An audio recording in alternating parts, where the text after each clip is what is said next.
السلام علیکم ورحمۃ اللہ وبرکاتہ۔ الحمد للہ رب العالمین والعاقبۃ للمتقین والصلاة والسلام علی اشرف الانبیاء والمرسلین نبینا محمد وعلی آلہ وصحبہ اجمعین ومن تبعهم بإحسان إلى يوم الدين أما بعد، فقال الله عز وجل: أعوذ بالله من الشيطان الرجيم وَإِذِ ابْتَلَىٰ إِبْرَاهِيمَ رَبُّهُ بِكَلِمَاتٍ فَأَتَمَّهُنَّ قَالَ إِنِّي جَاعِلُكَ لِلنَّاسِ إِمَامًا قَالَ وَمِن ذُرِّيَّتِي قَالَ لَا يَنَالُ أَحَدِ الظَّالِمِينَ۔ سورۃ البقرہ کی آیت نمبر 124 ابھی آپ کے سامنے تلاوت کی گئی ہے۔ اللہ تبارک و تعالیٰ فرماتا ہے: وَإِذِ ابْتَلَىٰ إِبْرَاهِيمَ رَبُّهُ بِكَلِمَاتٍ فَأَتَمَّهُنَّ وَإِذِ ابْتَلَىٰ إِبْرَاهِيمَ رَبُّهُ بِكَلِمَاتٍ فَأَتَمَّهُنَّ، جب ابراہیم علیہ السلام کو ان کے رب نے کئی باتوں سے آزمایا، چند کلمات کے ذریعے سے آزمایا، تو انہوں نے سب کو مکمل کر دیا۔ ابراہیم علیہ السلام نے ان آزمائش میں کھرے نکل گئے۔ اللہ رب العالمین نے جہاں آزمایا اس میں وہ کامیاب ہو گئے۔ اسی کو اللہ نے کہا فَأَتَمَّهُنَّ، تو انہوں نے اس کو پورا کیا، مکمل کیا۔ دیکھیں اسی لیے اتمہن سے پہلے فا آیا ہے، فَأَتَمَّهُنَّ۔ فَأَتَمَّهُنَّ یہ فی الفور دلالت کرتا ہے، یعنی حکم ہوا فوراً اس کو قبول کیے۔ یعنی ابراہیم علیہ السلام کی تابعداری اور ان کا امتثال، پیروی، اللہ کی حکموں پر قربان ہونا، نچھاور ہونا، اللہ تعالیٰ نے اسی لیے کہا فَأَتَمَّهُنَّ، فا لایا کہ انہوں نے اس کو پورا کیا، یعنی فوراً پورا کیا۔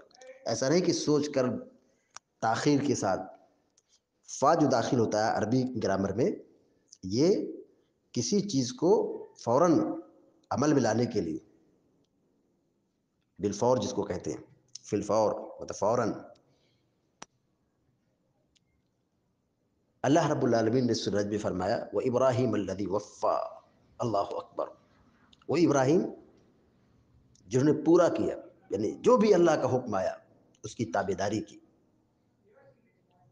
اللہ رب العالمین نے کہا اذ قال له ربه اسلم قال اسلمت للہ رب العالمین۔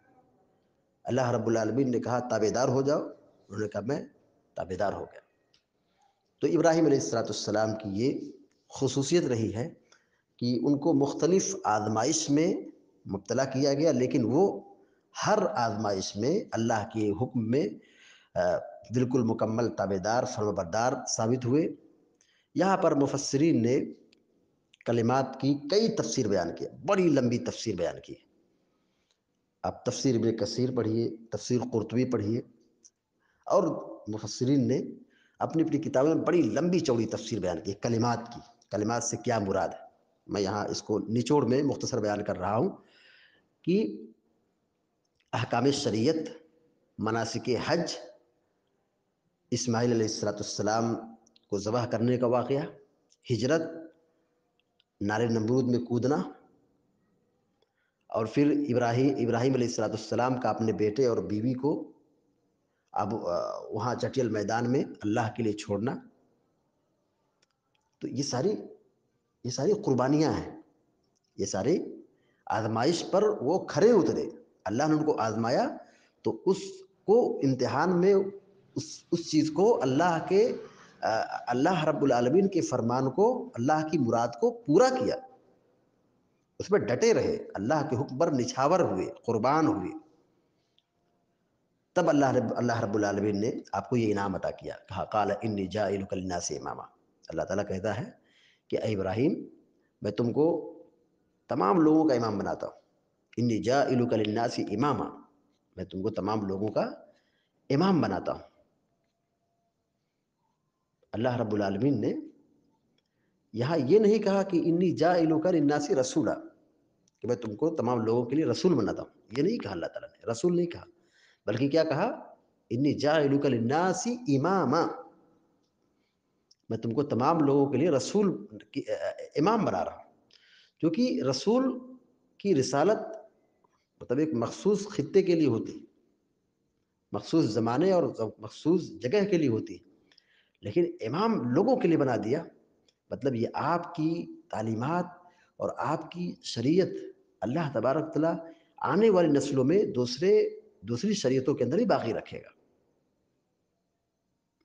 اسی لیے اب دیکھیے حج کی تعلیمات، اور ایسے ہی نماز، اور بھی کتنی تعلیمات ہیں جو ابراہیم علیہ السلام کی شریعت سے ہماری شریعت میں منتقل ہوئی ہیں،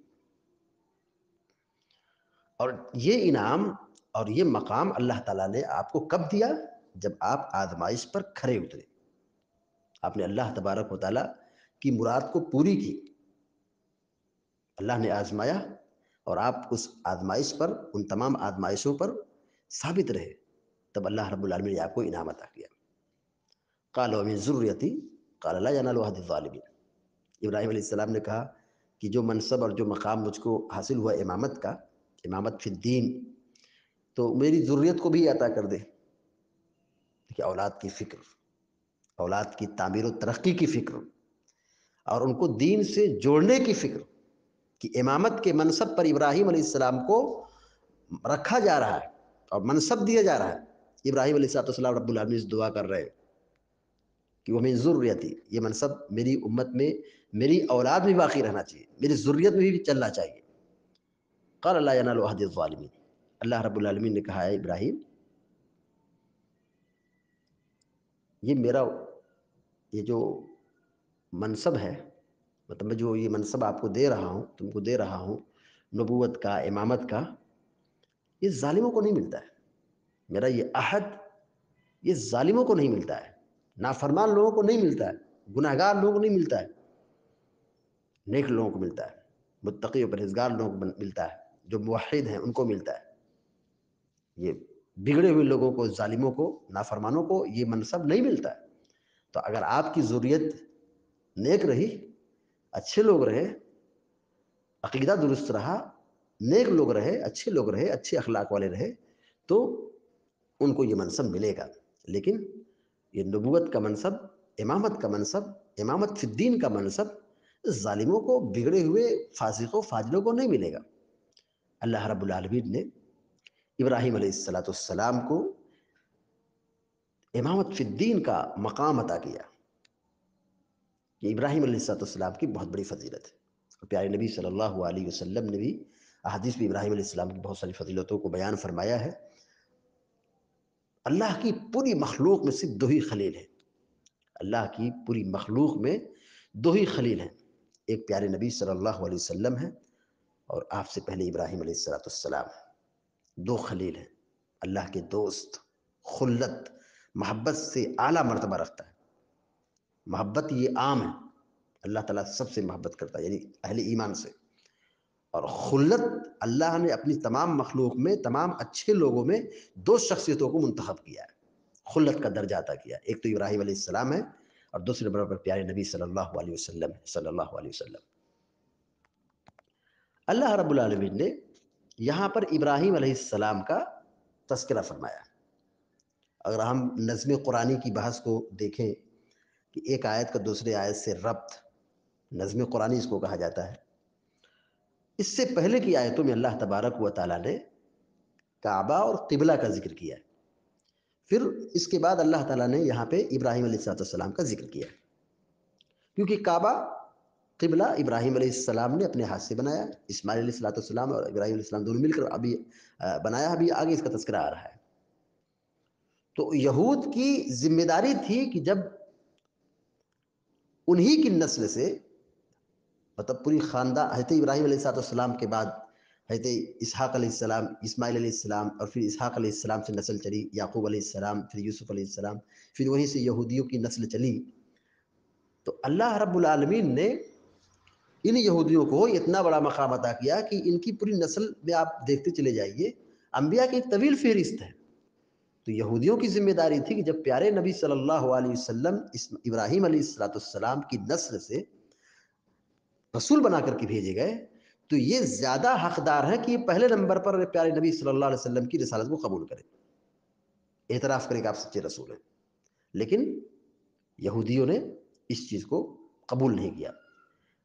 امام قرطبی رحمہ اللہ نے یہی بات جو میں نے بھی خلاصے کے طور پر اپنی زبان میں بیان کیا ہے، یہ عبارت امام قرطبی رحمہ اللہ کی ہے کہ اللہ رب العالمین نے کعبہ اور قبلے کا ذکر کیا، اس کے بعد ابراہیم علیہ السلام کا تذکرہ کیا، کیونکہ انہوں نے بیت اللہ کو بنایا ہے، کعبہ کو بنایا ہے. تو یہود کا حق یہ تھا کہ وہ ابراہیم علیہ السلام کی نسل سے ان کا تعلق ہے، تو ابراہیم علیہ السلام کی نسل سے جو نبوت چلی ہے، امامت فی الدین کا درجہ اونچا ہے، اور پیارے نبی صلی اللہ علیہ وسلم کو بھی یہی دیا گیا. تو یہودیوں کی ذمہ داری تھی کہ وہ ان کے دین کو قبول کرے، ان کے عقیدے کو قبول کرے، توحید کو قبول کرے، دین سے منحرف نہ ہو. لیکن یہودیوں نے مکر و فریب سے کام لیا، مکاری کی، دغابازی کی، اور شریعت کے ساتھ گستاخی کی، اور اللہ کے نبی صلی اللہ علیہ وسلم کی رسالت اور نبوت کو قبول نہیں کیا. ابراہیم علیہ السلام کی بڑی فضیلتیں ابراہیم علیہ السلام کی ہیں. وقت نہیں ہے کہ ان کی ساری فضیلتوں کو یہاں بیان کیا جائے. اب انبیاء کی سیرت کو پڑھیں تو دیکھیں کہ ابراہیم علیہ السلام نے جتنی تکالیف برداشت کی ہے، اور جتنا مصیبت کی بھٹی میں جلے ہیں، اور اللہ رب العالمین کے دین کی خاطر ان کو مختلف پریشانیوں میں مبتلا ہونا پڑا ہے. اللہ تعالیٰ نے ان کے صبر کا بدلہ دنیا میں بھی عطا کیا، اور پھر ان کی محبت کو اللہ نے تمام مومنوں کے دلوں میں پیدا کر دیا. یہ جو قربانی ہوتی ہے ابراہیم کی سنت ہے صلی اللہ علیہ وسلم. درود شریف ہم پڑھتے ہیں، نماز پڑھتے ہیں، جب تک ہماری نماز اس وقت نماز قبول نہیں ہوتی جب تک کہ درود شریف نہ پڑھے. اس میں ابراہیم علیہ السلام کا ذکر ہے. اللہ اکبر. حج کرتے ہیں، عمرہ کرتے ہیں، طواف کرتے ہیں، صفا مروہ کی سعی کرتے ہیں، مینا میں قربانی کرتے ہیں. یہ ساری سنت ابراہیم علیہ السلام کی جو ہماری شریعت میں منتقل ہوئی ہے. ہماری اور آپ کی ذمہ داری بنتی ہے کہ ہم اس چیز کو سمجھیں کہ ابراہیم علیہ السلام کا دین کیا تھا، عقیدہ کیا تھا. آج مسلمان ابراہیم علیہ السلام کی سنت کو زندہ کرتے ہیں، قربانی کرتے ہیں، حج کرتے ہیں، عمرہ کرتے ہیں، لیکن ابراہیم علیہ السلام کے عقیدے سے نابلد ہے. مسلمان ہیں، کلمہ پڑھتے ہیں، حج کرتے ہیں، طواف کرتے ہیں، عمرہ کرتے ہیں، صفا مروہ کی سعی کرتے ہیں، اور مینا میں قربانی کرتے ہیں، لبیک تلبیہ پکارتے ہیں، لیکن آگے شرک کرتے ہیں. ضرورت ہے کہ ہم ابراہیم علیہ السلام کے عقیدے کو جانیں، کس توحید کی بنیاد پر، اسی توحید اور عقیدہ صحیحہ کی بنیاد پر ان کو کتنی مشکلات کی بھٹی میں جلنا پڑا، کتنی پریشانیوں سے دوچار ہونا پڑا، مگر انہوں نے اللہ کی دین کی خاطر اور توحید کی خاطر ساری مصیبتوں کو جھیلے. اللہ رب العالمین عزت ادا کی کہ ابراہیم علیہ السلام کی وفات کے کتنے ہزار سال گزر چکے ہیں، لیکن ابراہیم علیہ السلام کا نام روشن ہے، اور ان کی محبت ہم سارے مسلمانوں کے دلوں میں باقی ہے. سوچیے کہ ہماری نماز اس وقت نماز نہیں ہوگی جب تک ہم درود ابراہیمی نہ پڑھیں صلی اللہ علیہ وسلم. اللہ تعالیٰ سے دعا کہ اللہ تعالیٰ ہم سب کو آپ سب کو نیک عمل کی توفیق عطا فرمائے، اور دنیا میں جب تک زندہ رکھی ایمان اور توحید پر قائم رکھے بنا رب العالمین. اقول قولی ھذا واستغفر اللہ لی ولکم ولسائر المسلمین فاستغفروہ انہ الغفور الرحیم. وصلی اللہ علی نبینا محمد وسلم تسلیما کثیرا. والسلام علیکم ورحمۃ اللہ وبرکاتہ.